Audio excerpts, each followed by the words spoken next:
Ya estamos en nuestro segmento de nutrición, segmento patrocinado por Science in Sport. Ya estamos en nuestro segmento de nutrición. Ya se encuentra con nosotros nuestra licenciada en nutrición invitada de esta semana, Marisol Vallejo. Marisol, bienvenida a la Red Fit. Un gusto tenerla dentro de nuestro segmento de nutrición de esta semana. Te agradecemos mucho el tiempo, Marisol. Gracias, Jorge. Yo feliz de estar con usted. Muchas gracias por la invitación. Muchas gracias a usted por aceptarla. Le cuento un poquito de qué quisiéramos hablar dentro de nuestro segmento de nutrición esta semana. Quisiéramos hablar acerca de alimentos que debemos de evitar si padecemos gastritis, Marisol.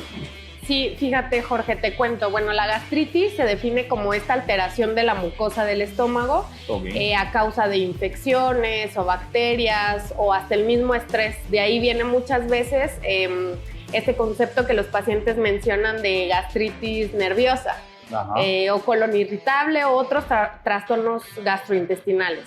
Entonces, bueno, si nos vamos como un poquito más a lo que pasa, la bacteria más común por la que se desencadena esta gastritis es Helicobacter pylori. Entonces, pues este es un tipo de bacteria que está muy presente y puede desencadenar otro tipo de enfermedades, hasta cáncer gástrico, por ejemplo, si no es tratado a tiempo. Ok, súper importante prestarle atención a este tema, ¿verdad? Para aquellas personas que padecen gastritis, porque muchas veces pensamos que es una enfermedad que no es tan serio, ¿verdad? Y muchas veces no le prestamos la atención que merece, ¿verdad? Exactamente, llegan y se ha hecho como común, o sea, ya como que llegan los pacientes y yo les pregunto, ¿tienen alguna enfermedad? Me dice, no, ninguna, y después, pero sí tengo gastritis. Es entonces, correcto, ya como que no le prestamos normal. Mucha importancia, ¿verdad? Ajá, pensamos que ya es como día a día tener gastritis y no debe de ser así. Así es. Por ahí muchas veces se dice o se recomienda que para aquellas personas que padecen gastritis no es recomendable las comidas muy irritantes, picantes, muy condimentadas. ¿Es esto cierto, Marta? Así es, como te comentaba al principio, como la mucosa del estómago está alterada, entonces en el estómago hay diferentes tipos de ácidos, como el ácido clorhídrico, que de por sí ya son sustancias más irritantes que se encargan de desdoblar o de digerir los alimentos. Entonces, con alimentos que son irritantes, que son como muy fuertes, muy agresivos para el estómago, pues también van a provocar que se altere aún más la mucosa. ¿Como cuáles? Bueno, pues evidentemente el alcohol, el tabaco, esos alimentos son muy fuertes y van a provocar que esta alteración sea aún mayor. Muy irritantes, como dices tú, frutas muy ácidas, por ejemplo también el café, los cítricos, las bebidas carbonatadas que pueden provocar un poco más de reflujo, que muchas veces viene ligado a la gastritis, alimentos muy fríos o muy calientes también. Súper. ¿Qué tan importante es también los tiempos de comida, Marisol, y los horarios? Porque también se habla mucho de que para este tipo de personas no es recomendable dejar pasar mucho tiempo sin que nuestro cuerpo reciba alimentos. Exactamente. ¿Qué pasa? Que todo el tiempo se segregan estos jugos gástricos. Entonces, si tenemos un lapso muy prolongado sin alimento en el estómago, entonces se empieza a generar y automáticamente ellos mismos empiezan como a irritar la mucosa gástrica, no hay alimento. Yo siempre les pongo un ejemplo a mis pacientes. Cuando ustedes empiezan a pensar en un alimento, se les empieza a hacer agua a la boca. Todo esto es un proceso fisiológico del organismo propio del proceso digestivo, y lo que pasa es que en cuanto empiezas tú a pensar en un alimento que se te antoja, entonces el cerebro empieza a mandar la señal de que vamos a comer, exacto. Entonces se prepara, se alista y entonces el estómago empieza a segregar ácido clorhídrico, que es el que se encarga de desmenuzar los alimentos. El páncreas también empieza la liberación de insulina, todo esto.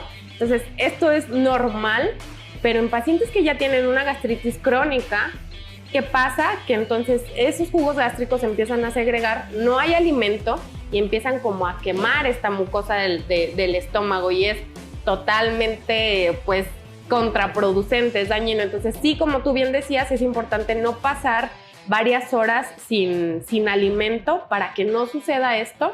Okay. Masticar muy bien, Jorge, también es súper importante, masticar muy bien los alimentos. Tomarnos nuestro tiempo para comer. Exactamente, y que no sean alimentos que sean muy fibrosos, por ejemplo, porque si son muy fibrosos, entonces no le cuesta, o sea, como que no le ayudamos al estómago a que ya lleguen como más suavecitos y que sea muchísimo más fácil de digerir estos alimentos. De digerir, exacto. Okay. Por ahí sería recomendable entonces que para estas personas que padecen gastritis, que por lo menos tomen en cuenta hacer al menos unas 5 comidas al día, Marisol. Sí. Desayuno, una merienda a media mañana, almuerzo, otra merienda a media tarde y por ahí la cena. Exactamente. Unos 5 tiempos de comida está bien. Que sean comidas pequeñas, que se mastique bien los alimentos, para esto que mencionábamos, que no sean comidas muy voluminosas, porque entonces también generamos que haya hasta un poco de reflujo o que el paciente simplemente se sienta un poquito distendido.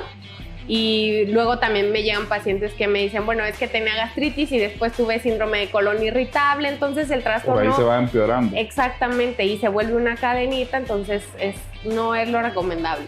Ok, buenísimo. En cuanto a frituras, en cuanto a comida rápida, porque muchas veces andamos en la calle trabajando en reuniones y por ahí es lo más fácil pasar comprando algo en la calle.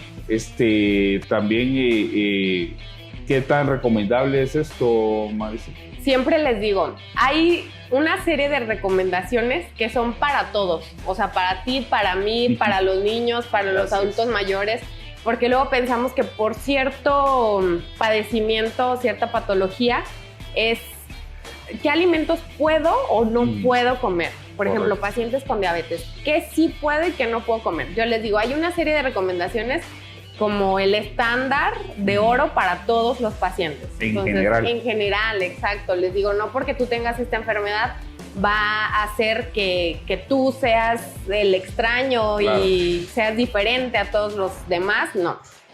¿Cuáles son? Bueno, evitar alimentos fritos, envueltos en huevo, empanizados, todos estos alimentos. Les digo, ¿cuánta cantidad de aceite ponen para freír ese alimento? Así es. Entonces ya me dicen, no, pues media taza.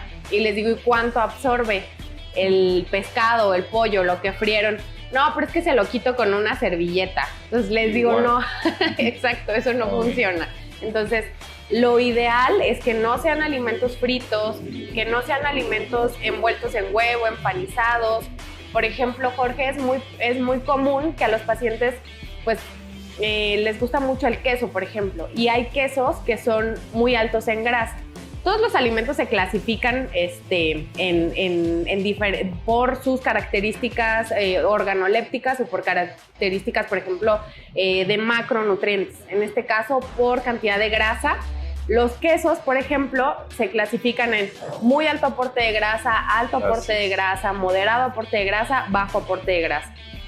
Alimentos que son muy altos en grasa, obviamente van a empeorar la mucosa gástrica y van a hacer que los síntomas de la gastritis sean todavía mayores. ¿Cuáles quesos son altos en grasa? Bueno, el queso amarillo. Todos los quesos que tienen color son quesos ultraprocesados y altos en grasa. Y principalmente son grasas, Jorge, que son grasas malas, o sea, son grasas trans, son grasas que no, pues son cero saludables, llenas de colesterol. Entonces, este tipo de quesos son más altos en grasa. ¿Cuáles quesos van a ser buena fuente de proteína y bajo aporte de grasa?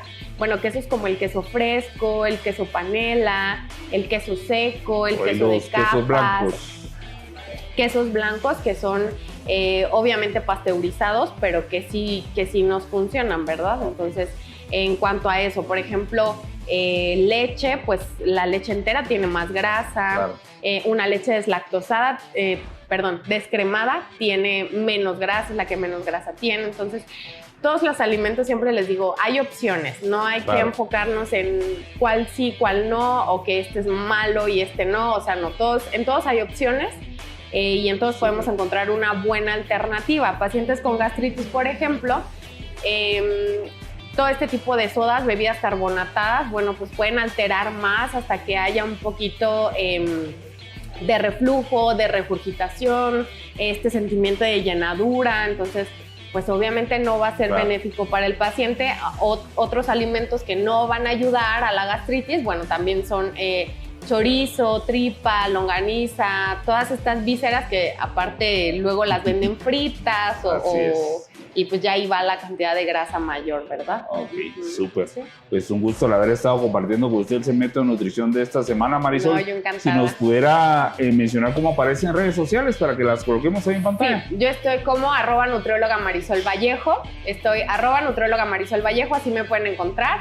Estoy en Instagram y pues yo feliz de que me hayan invitado y poder compartir este pequeño conocimiento con ustedes. Muchas gracias, ahí vamos a estar poniendo sus redes sociales en pantalla. Nuevamente le agradecemos, fue un gusto. Gracias, Jorge. Este fue nuestro segmento de nutrición. Continuamos con más.